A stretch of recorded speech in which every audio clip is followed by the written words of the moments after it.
En lettres rouges, sur fond blanc, le logo EPI, Établissement public pour l'intégration. Les EPI contribuent à l'intégration et à la réinsertion professionnelle de personnes en situation de handicap ou en difficulté d'insertion. Devant les arbres d'un parc se tient Daniel, éducateur spécialisé. Il a le front dégarni et les cheveux blancs. Il garde les mains dans les poches de son coupe-vent. Je m'appelle Daniel Grandjean, j'ai 49 ans et je suis éducateur spécialisé. Je m'appelle Amélie Rouillot, j'ai 30 ans, je suis éducatrice spécialisée, je travaille aux EPI depuis 5 ans. Amélie est blonde, elle a le visage rond et porte une chemise écossaise. Mon métier consiste à accompagner les personnes en situation de handicap. On les accompagne du lever au coucher, on passe par les activités de soins corporels, l'hygiène, l'habillage. On les accompagne dans la vie du quartier, aller acheter du pain, faire les courses avec eux pour préparer le repas. On essaye de trouver des objectifs et de cibler des besoins prioritaires pour ces personnes, surtout le projet d'intégration. On cible des activités qui vont pouvoir permettre à la personne de s'intégrer dans le quartier. Elle se promène dans la rue avec 2 résidents. À vélo, Daniel rend visite à un patient. En quelques mots-clés, si je pouvais résumer mon métier, c'est aimer la relation, aimer soutenir, aimer aider et apprécier la collaboration avec les autres. Ils boivent un jus de fruits à une terrasse du parc. Ça va, vous avez froid hein? Une autre qualité qui est assez importante dans notre travail d'éducateur, c'est la polyvalence.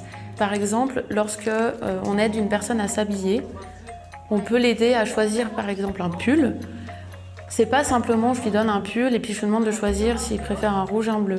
On va travailler tout autour de ça, lui demander quel temps il fait, savoir travailler avec le soleil, la pluie, travailler aussi avec le climat. Quand il fait chaud, on porte quelque chose qui a plutôt des manches courtes, ou alors quand il fait froid, qu'est-ce qu'on met? On met plutôt un pull.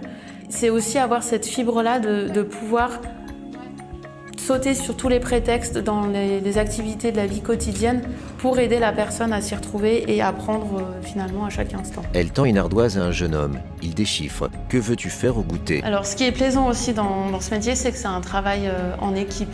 On collabore avec les collègues. C'est difficile de prendre une décision tout seul parce que de toute manière, on est une dizaine par appartement, une dizaine dans l'équipe, à travailler avec les mêmes personnes. Donc il y a tout un travail, tout un panel de décisions à prendre ensemble pour que ça prenne sens autour des résidents. Dans une salle de réunion, Amélie échange avec des collaborateurs. La formation, c'est quand même quelque chose qui est assez indispensable.